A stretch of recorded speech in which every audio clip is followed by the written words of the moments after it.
welcome to On Geopolitics, this podcast from the Centre for Geopolitics at the University of Cambridge. I'm Suzanne Raine, and I'm joined by my regular co-host, Ansari. Today, obviously, we're talking about the Russian invasion of Ukraine. The Centre for Geopolitics has just held an in-person event, a panel, including with some speakers broadcasting in from Ukraine. And we're pleased now to be joined by two people from that event to talk through some of the main themes that came up in the discussion. They are Professor Rory Finnin, Associate Professor of Ukrainian Studies at Cambridge University, and our very own Professor Brendan Sims. Brendan's Professor of the History of International Relations, and he's Director of the Centre for Geopolitics. Rory, could I turn to you first of all and ask you to start by summarising where things are now and some of the conclusions that came out of your event this earlier today? Well, first of all, thanks for having me on.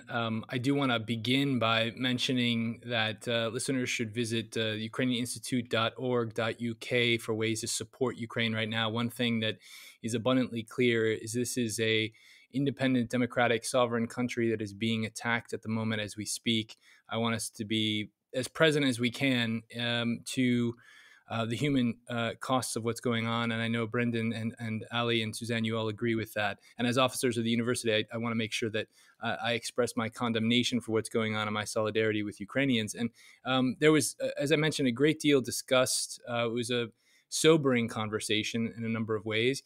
Maybe I can begin by just highlighting what's happening in Ukraine itself under attack. Brendan and I were speaking before about the heroic scenes of everyday Ukrainians standing up to invading forces in the face of rockets falling on Kyiv. Right now, many rockets falling on Kharkiv, Ukraine's second largest city. These are heartbreaking scenes. They're also very inspiring as well because they show us everyday Ukrainians who are standing up for their country against foreign aggression.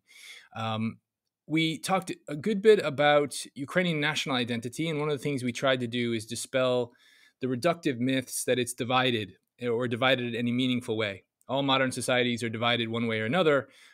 Ukraine is united where it counts in its sense of self, in its national identity. I spoke about what informs this identity and what it has held to for centuries, particularly in Ukraine's political culture. And that is a desire to achieve, not only for the Ukrainian lands, but even for what we call the Slavic world, universal democratic freedom. And that really motivates so many Ukrainians today, which is why we see these stirring scenes on Maidan in 2014, in the so-called Revolution on Granite in 1990, or the Orange Revolution in 2004.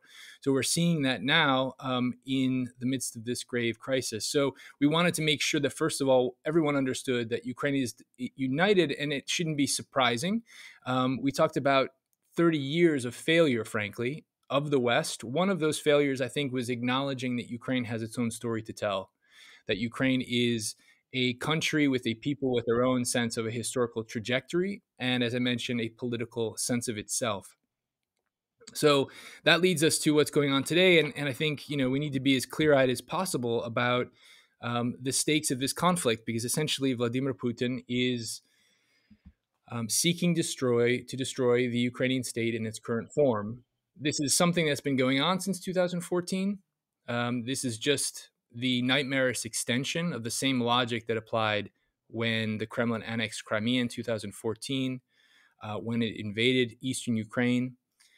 We in the West have gotten used to saying that Putin would never do certain things. So I was told very often when forces arrived in Crimea in 2014 that Putin would never be so reckless as to actually annex the peninsula. After that point, when I mentioned that 55,000 troops were amassed along the eastern border, I was often told Putin wouldn't be so reckless to invade Ukraine. And this goes on and on. We've seen it time and time again. So I think now the world understands what he is capable of, and in many respects why it's happening, because Putin's rhetoric has really torn off the mask about Kremlin policy vis-a-vis Ukraine, and that is just to destroy Ukraine. As a democratic, independent state, there are a lot of internal political reasons why, One of them is that a successful, democratic, prosperous neighbor that has a similar historical inheritance with many different connections to the Russian people is a threat to Putin's kleptocratic regime. That's clear. The other one is that Putin has great antipathy to the West, and we've underestimated and undersold this antipathy, even hatred of the West, for far too long. Right now, of course, the discussion about NATO seems to me is something of a ruse. That is, the discussion isn't about NATO and Ukraine wanting NATO membership. Prior to 2014, it was a very minority position among the Ukrainian population. But obviously, once your country is invaded with its territory annexed, naturally, the response will be an alliance is needed here. So Putin has been the one pushing, in effect, NATO membership upon Ukraine. And in fact, prior to that, the Baltic states in 2004. So those are the, I think, main highlights, without me wanting to be long-winded about what's going on today, the tragedy of today. I'll leave it there, and maybe we can pick up some other threads. Yeah, thank you. And so I'm going to hand over to Brendan. Brendan, one of the things as well that struck me recently listening to Putin's messaging was the way he was using some of the terms actually genuinely that come out in your book about Hitler. So describing the West as the Anglo-Saxons, for example. What's your take on that? Well, what Putin wants to do, it emerged very clearly from the deliberations this afternoon, is not to reconstitute the Soviet Union. That's a common misconception, but very specifically to reconstitute the territorial boundaries of the old Soviet Union. That's something quite different. And that seems to have been his concern for a very long time. And this then merges with an attitude towards Ukraine, which is one of simply refusing to accept Ukrainian nationality as something distinct from Russianness, and refusing to accept basically the existence of the Ukrainian state. And one of the points that came across very strongly, also from our military experts, but also from those who are specifically knowledgeable about Russia, is that this fact explains the disconnect, perhaps, between the expectations the Russian military had moving into Ukraine and the reality. So they, in their own mind, they were carrying out a simple police operation against a number of criminals and fascist thugs. That was their conception of what they were doing. Whereas in reality, they were moving in and attacking a sovereign state whose population was highly or became highly mobilized in defense of their freedoms. And so the big question we were left with is, whether Putin is capable of actually understanding what is happening, of accepting what is happening, and whether the Russian population begins to see that this is happening and act upon it. So these were the imponderables. One that makes me think of an article by Jack Watling at RUSI that I read today, based on some papers which had come into their possession, I think from the Ukrainians, which were an FSB, so Russian External Intelligence Service, summary of population attitudes in Ukraine in February 2022. And it's really interesting because essentially it says people in Ukraine are disillusioned with their politics. They like the church. They think everyone's corrupt. Actually, they just don't really want to engage in it. And his point was, from that, the Russian system will have deduced that there wasn't actually the sort of desire within the Ukrainian people to defend that system. But the point that the RUSI paper makes, which is, of course, they probably didn't really probe into, you might be disillusioned with your politicians, but is it the case that you want to get rid of them and become part of Russia? Definitely, that's a separate question. We're all a bit disillusioned with politicians. That doesn't mean, and then suddenly being made acutely aware that your state is under threat, it changes all of that. Rory, I mean, you've just spoken about the sort of the sense of Ukrainian identity. Does that chime with how you see it? In many ways, yes, Suzanne, because one thing to understand about the Ukrainian national project is that it always had a suspicion of the state. it always had suspicion of strongmen leaders. So I talked very, very briefly in our session about the importance of the poetry of Taras Shevchenko, because that is, let's say, the founding document of Ukrainian national identity, something that all Ukrainians across the country uphold and treasure and cherish in various ways. And it was always a story about being something different from Polish aristocracy and Russian autocracy. But because it was a stateless national movement until 1917, it naturally had suspicion about structures of state control anyway. So that is built into the Ukrainian national self. That is, they're always suspicious of politicians, which has partly led to, let's say, a dysfunction in statecraft. But the problem is we study Ukraine so poorly. I mean, President Company, of course, excluded here. We study it poorly because we look at the state and we don't look at civil society. And Ukraine has arguably, and I think right now you can see, the most vibrant civil society in all of Europe. It is grassroots, well-connected, and very, very, very motivated. As for Putin and Hitler, I'm of course, very aware of the dangers of the analogy, although I think it's worth saying that Hitler was complaining about the Treaty of Versailles as something that humiliated Germans 6 years or so after the fact. Putin last Monday was complaining about the Treaty of Brest-Litovsk 100 years 100 years later. And I don't think it's just posturing. His essay about Ukrainian history in the summer of last year, in which he insisted that Ukrainians and Russians are one people, something he said for absolutely for years now. He said it's his most prominent refrain and a constant among all these variables. So I think it's important for us to accept the failure of understanding Ukraine all this time, for us to take on board how civil society sometimes acts as a proxy state, and how, in fact, if we're going to talk about the genius of Putin, for instance, which I actually would like us to really unpack and challenge, in 2014, it was very clear to them that their strategic goals in invading eastern Ukraine in a hybrid operation that involves special forces, as well as marginal groups that we knew about in Ukraine for a very long time. These were people on the very, very extreme margins of Ukrainian political life in eastern Ukraine. One of them was a Renta Father Christmas.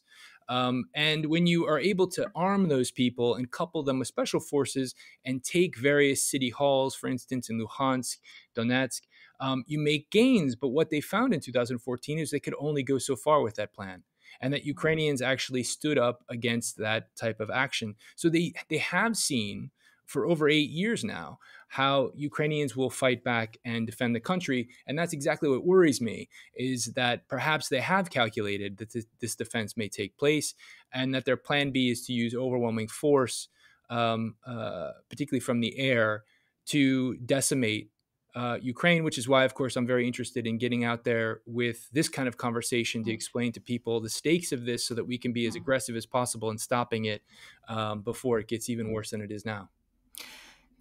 Quite right. And I think the Hitler analogy is a sort of automatic one, but another analogy of an authoritarian leader who terrorized his own generals as well as his population is Saddam Hussein, who just like Putin was absolutely clear and explicit before he invaded Kuwait that he was going to invade Kuwait. So he said it before he did it, and he said, Kuwait is part of your country and it was carved out from it in the past. So that same narrative. Mm-hmm. So in a way, there's another parallel there, which we don't look at as much, but which shows us again this sort of what appears from the outside to be a crazed leader who is prepared to commit appalling barbarity, even, to keep his inner circle like an inner circle in a way. So that question of who's going to do the coup, are the generals going to stand up? Are the 150,000 Soviet troops currently bombarding Ukraine? Soviet troops,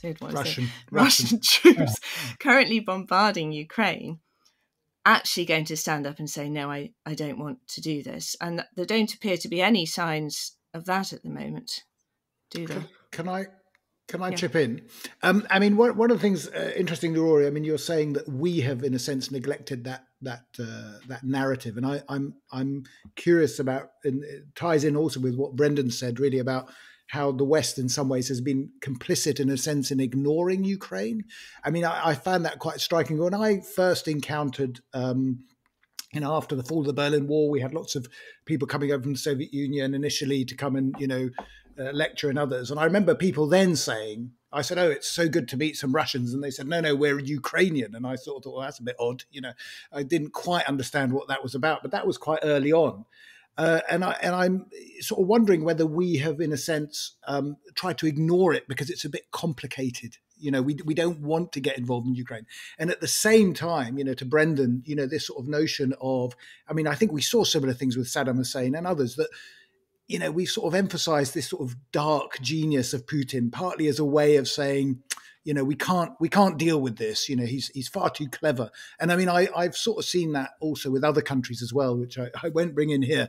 But, there's this sort of, I just wonder to what extent we've just been a bit indulgent over the last 20, even 30 years, or whatever, of just sort of like pretending that problem doesn't exist. And now it's obviously come back to, in a sense, to bite us in a way that we simply cannot ignore anymore. I think the problem really became acute from 2014. I think the West could be forgiven for taking their eye off the ball until that point, because it appeared to an innocent observer, it appeared to be a question of a division within Ukraine. All the talk, in the Orange Revolution, which Rory was talking about earlier, the talk was principally about the division between East and West, which, as he says, actually is much more confected and imagined than reality, certainly now anyway. But that was the framework within which we viewed it in 2004, 2005. And I think the moment at which the West should have woken up was the annexation of Crimea, and then, of course, the attack on the two eastern provinces shortly afterwards. That was a huge breach in the international order.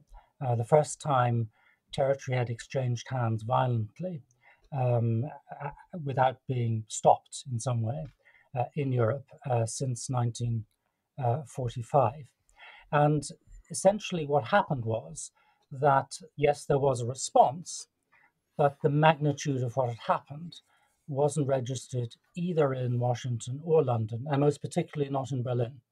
And so they developed, or continue to develop, between 2014 and now, a web of relationships, of enmeshments, economic, resource-related, political, especially the familiar example of Nord Stream 2, the question of gas supply from Russia to Germany and the rest of Europe, which made it then impossible or very difficult to envisage a confrontation with Russia. So the West took its eye off the ball in that respect for a very long time, and it also had a priority problem. After 2001, self-evidently, it was focused on the so-called global war on terror. And then in the last 4 to 5 years, it's become increasingly focused on the threat from the PRC, both of which threats are or were highly significant. But the question was, are they not in some ways, certainly the PRC and Russia, somehow related?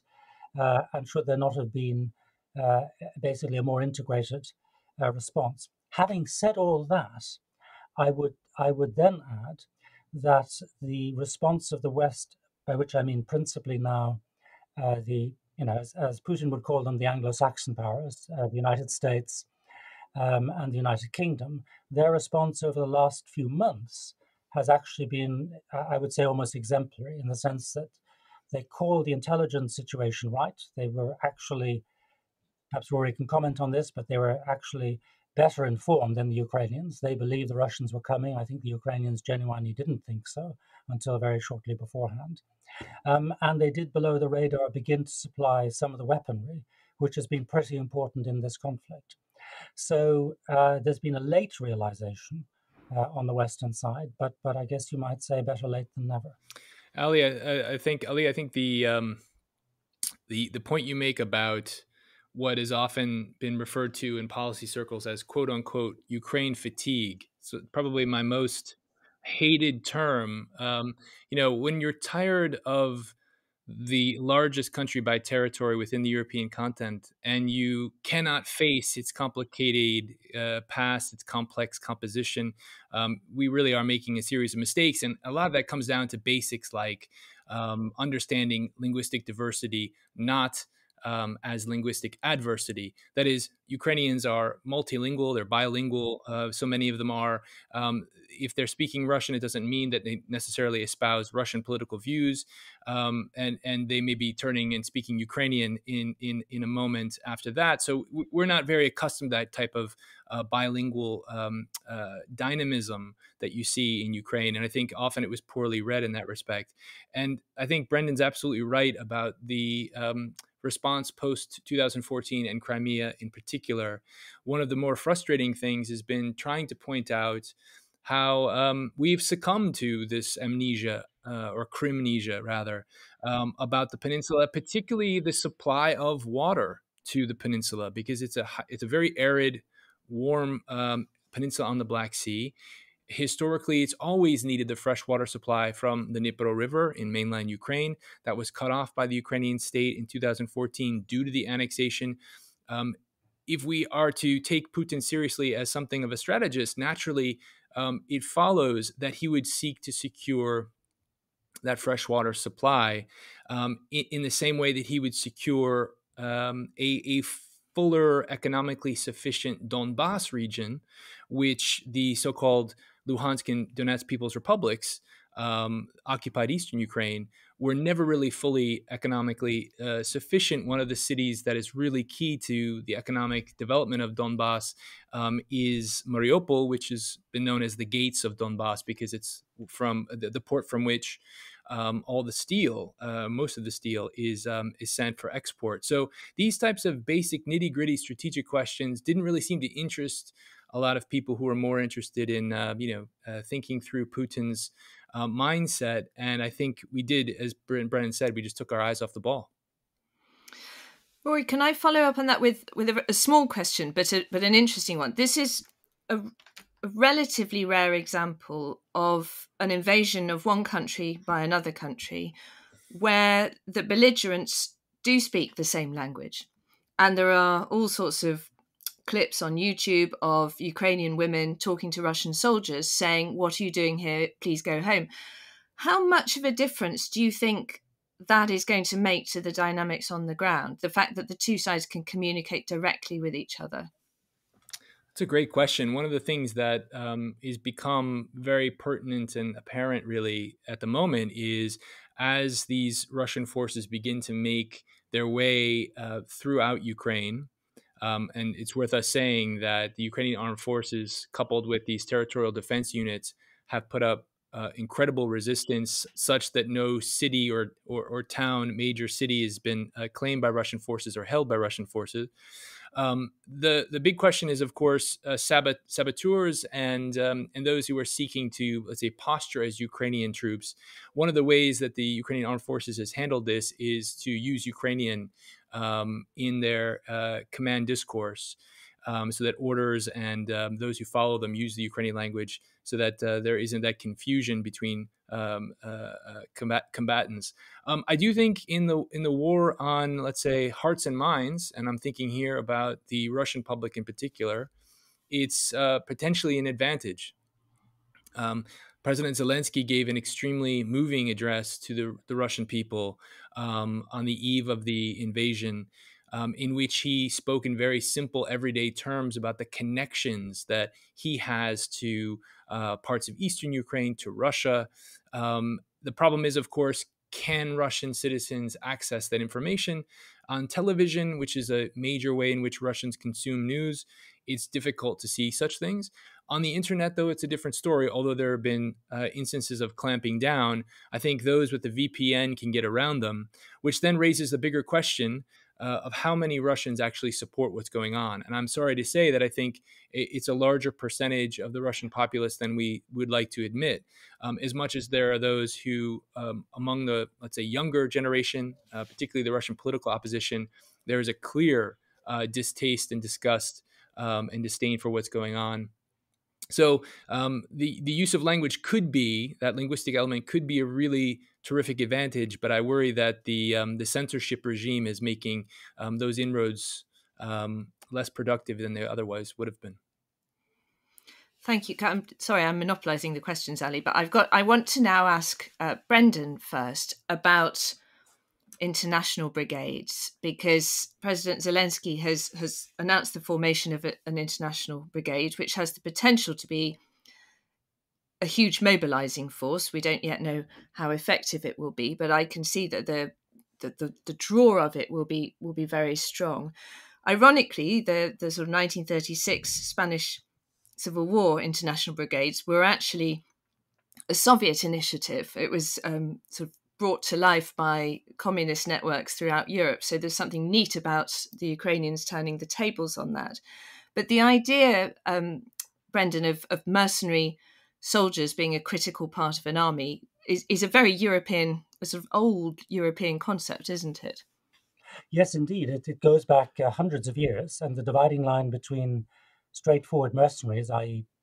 people who fight for money and money alone, and ideologically motivated volunteers, is actually, although the two concepts are quite different, in reality, it's usually a pretty fluid dividing line. And we see this particularly in the 30 Years' War, which blew Germany apart from 1618 to 1648, which, very crudely speaking, pitched Catholic supporters of the empire or the emperor against Protestants.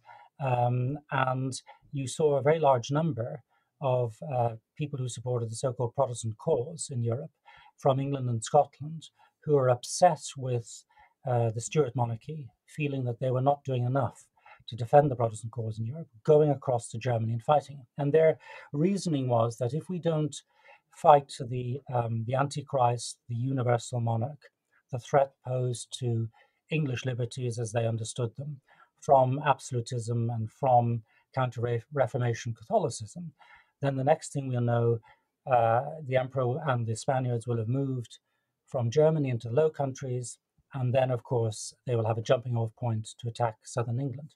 And what's interesting about the current situation, obviously there are many differences, but actually the framing that we're seeing of the conflict is that actually there isn't really much talk anymore about alleged domestic divisions in Ukraine, not even on the Russian side, is my impression. They are framing this as a struggle against the West and against NATO, and we are framing it, in my view, rightly, of course, but I would say that, as a struggle against the encroachments of Russia and of the territorial irredentism of Putin and what is effectively a dictatorial regime. And so the argument on the Western side is, if we don't stop Putin or at least slow him down in Ukraine, then he will move on to the Baltic states, he'll move on to Poland, and you'll have some kind of domino effect, which I don't think are fanciful fears, because certainly with regard to the Baltic states, he already has a track record of menaces, and we already know that he wants to reconstitute the Soviet Union within its territorial boundaries. Whether there is a constituency for such activity, of course, is not clear. I would imagine there probably is. There's a huge understandable sympathy for the Ukrainian cause in the West. There are also quite a large number of unemployed and disillusioned soldiers coming from Western armies out of Afghanistan who feel that the good cause has been abandoned, who also feel that Putin had a hand in that, and for whom plausibly Ukraine would be the next place to make a stand. So that may very well be the vector through which the West support the Ukrainian cause, keeping their involvement below a certain sort of threshold, which would then not trigger perhaps a violent response or a more violent response from Putin. The only thing that I would add is that there was extensive discussion at the meeting on Putin's sanity and his state of mind. And there was consensus from all those present, including people who've actually met Putin on numerous occasions in official capacities, that he had simply changed in terms of his personality. He'd become much more of a recluse. He was less able to engage. He appeared to be actually physically unwell, possibly terminally so. That even his performances on television showed sort of restricted cognition, and so there was a big question mark over actually his rationality and judgment, in a way that was not true in 2014 or in 2004, and that again made one wonder whether the classic Putin, who was somebody who would tend to test and then potentially step back, or simply to sort of probe, and maybe to wait, whether that was still the case, or whether he would now behave in ways that nobody could calculate.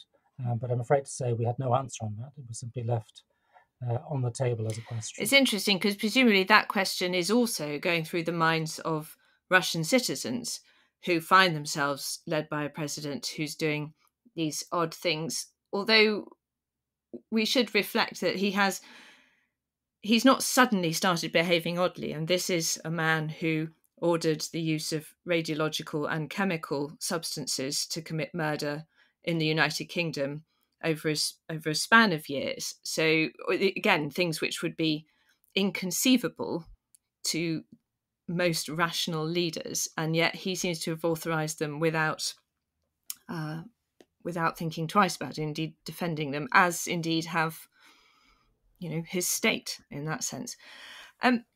Ali, do you want to ask a final question? Because we're going to have to. I was just going. I was just going to say, maybe just to wrap up, that this is a good example of power corrupting. I suspect. I mean, this is if he's been praised. I was just very struck by his encounter with his head of his intelligence. Which he basically humiliated him in public, and it was a classic case of the autocrat. And to go back to Suzanne's analogy, I mean, it's quite similar to some of the show performances of Saddam Hussein in his heyday. I mean, this ritual humiliation of your officials is a sign that things are going very badly wrong. It is. It's the terrorizing of your own people, yeah. which is a special category of dictator, I think. Exactly. Where you're really, really ruling by fear, and that question then of how anybody gets enough momentum to stand up to it is, I think, the critical one here. Brendan, thank you very much for joining us. Sure. Rory, thank you for joining us. Yeah. And I fear that we're going to be talking about this a lot more. So this is probably just the first of many. It would be nice to think that weren't so, but I can't see any swift solution to this. So we'll speak to you again soon. Thank you. Thank you very much. Thanks, Brendan. Bye. Thanks, Suzanne. Bye.